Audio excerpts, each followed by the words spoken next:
ยันตรงกัน4มกราคมพายุปลาบึกขึ้นฝั่งแน่นอนที่แหลมตะลุมพุทุกแบบจำลองทั่วโลกยันตรงกัน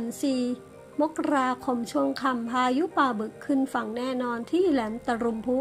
ทั่วโลกยันตรงกันเวลา 8:45 นาที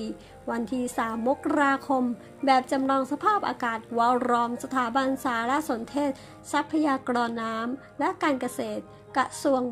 วิทยาศาสตร์และเทคโนโลยีเปิดเผยสถานการณ์ล่าสุดของพายุโซนร้อนปลาหมึกว่า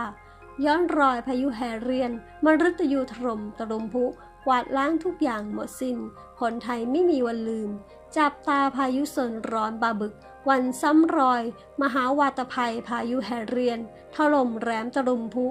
เวลานี้แนวเมฆส่วนหน้าของพายุเข้าสู่พื้นที่3จังหวัดชายแดนภาคใต้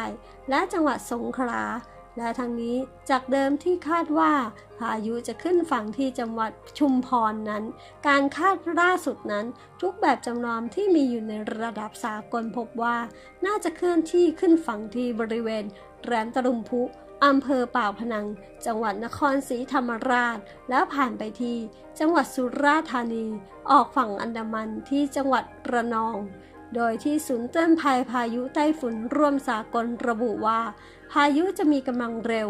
ลมก่อนขึ้นฝั่งในช่วงของวันที่4มกราคมที่บริเวณแหลมตะลุมพุความเร็วลมหมุนรอบตัวอยู่ที่50 น็อตหรือประมาณ90 กิโลเมตรต่อชั่วโมงและอาจมีลมกระโชกแรงมากขึ้นเป็นระยะความเร็วลมกระโชกสูงสุดอยู่ที่65 น็อตหรือ120 กิโลเมตรต่อชั่วโมง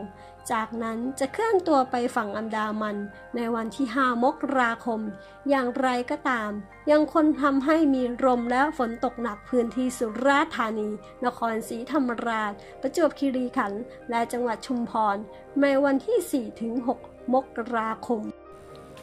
ปลาบึก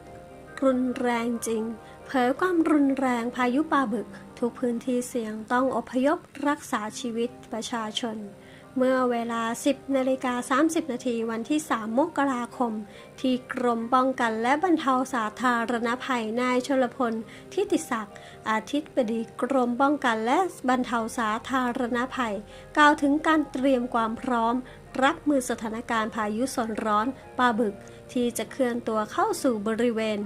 ภาคใต้และอ่าวไทยช่วงวันที่ 3-5 มกราคมนี้ว่า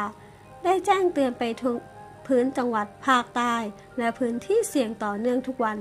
ส่วนแผนเผชิญเหตุได้แจ้งให้จังหวัดตั้งศูนย์เฝ้าระวังเพื่อประเมินสถานการณ์ในจังหวัดของตนโดยมีผู้ว่าราชการจังหวัดเป็นผู้บัญชาการเหตุการณ์รวมถึงบูรณาการการทำงานร่วมกับหน่วยงานที่เกี่ยวข้องวิเคราะห์ถึงสถานการณ์ว่าจะเกิดเหตุพายุขึ้นบริเวณใดและความรุนแรงมากเพียงใดพร้อมแจ้งเตือนประชาชนให้ได้รับทราบขณะเดียวกันได้ขอความร่วมมือไปยังสำนักงานจังหวัดสุพรรณบุรีปราจีนบุรีและประจวบคีรีขันธ์ลงไปสมทบ3ศูนย์ภาคใต้ทั้งบุคลากรต่างๆรวมไปถึงเครื่องจักรในการบรรเทาสาธารณภัยซึ่งขณะนี้มีความพร้อมในทุกพื้นที่อย่างไรก็ตามจากการประเมินกับหน่วยงานที่เกี่ยวข้องคาดว่าความรุนแรงของพายุจะอยู่ที่90 กิโลเมตรต่อชั่วโมงทะเลมีคลื่นสูงถึง5 เมตรจึงได้การสั่งเรือทุกชนิดงดออกจากชายฝั่งส่วนที่เหลือหลายฝ่ายกังวลว่าเหตุการณ์ที่เกิดขึ้นอาจจะมีความรุนแรงซ้ำรอยเหตุการณ์ที่แหลมตะพุจังหวัดนครศรีธรรมราชนายชยพลกล่าวว่าขณะที่ผู้ราชการจังหวัดได้สื่อสารไปยังประชาชนในพื้นที่พร้อมอพยพประชาชนในพื้นที่เสี่ยงโดยเฉพาะผู้ป่วยผู้พิการเด็กและคนชราซึ่งในจังหวัดนครศรีธรรมราชและสุราษฎร์ธานีได้ทำการอพยพประชาชนแล้วแต่ยังไม่สามารถประเมินได้ว่า2พื้นที่ดังกล่าวจะเป็นจุดที่พายุจะมีความรุนแรงที่สุดเนื่องจากมีการประเมินจากภาคหลายส่วนที่แตกต่างกันไปแต่ขอให้ประชาชนในพื้นที่ปลอดภัยไว้ก่อนซึ่งเชื่อว่าการอพยพประชาชนออกจากพื้นที่ได้ก็สามารถสื่อสารกับประชาชนได้ว่าพายุครั้งนี้ มีความรุนแรงมากพร้อมยืนยันหากพายุนี้มีความรุนแรงตามที่คาดไว้จริงจะสามารถรักษาชีวิตและความปลอดภัยของประชาชนได้จำนวนมากอุตุยันพายุปลาบึกเปลี่ยนทิศกระทบสมุยน้อยลงมุ่งสู่เมืองคอนนายวัฒนาการบัวผู้อำนวยการศูนย์อุตุนิยมวิทยาทางทะเลยืนยันเมื่อเวลา 10 นาฬิกาตำแหน่งการเคลื่อนตัวของพายุเปลี่ยนแปลง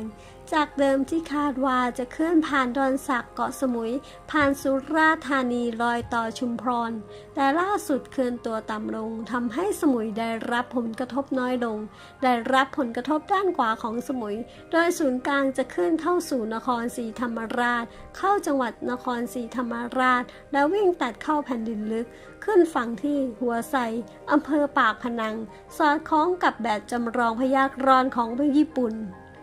ส่วนฝนที่ตกช่วงเช้าทางภาคใต้เป็นอิทธิพลมรสุมตะวันออกเฉียงเหนืออิทธิพลของพายุยังไม่เข้ามาโดยจะเคลื่อนสู่อ่าวไทยช่วงบ่ายถึงค่ำโดยที่หัวไซจะมีฝนตกหนักตั้งแต่ช่วงเวลาเช้ามืดวันที่ 4 มกราคมไปถึงช่วงบ่ายที่จะมีฝนรุนแรงตั้งแต่ 37 มิลลิเมตรมากถึง 150 มิลลิเมตรความเร็วลม 56 กิโลเมตรต่อชั่วโมงพัดต่อเนื่อง 6 ชั่วโมงและอาจจะเกิด Storm Surge สูงสาเหตุที่ทำให้พายุเปลี่ยนทิศทางเนื่องจากมีมวลอากาศเย็นลงมาเกิดจากความแปรปรวนของความกดอากาศ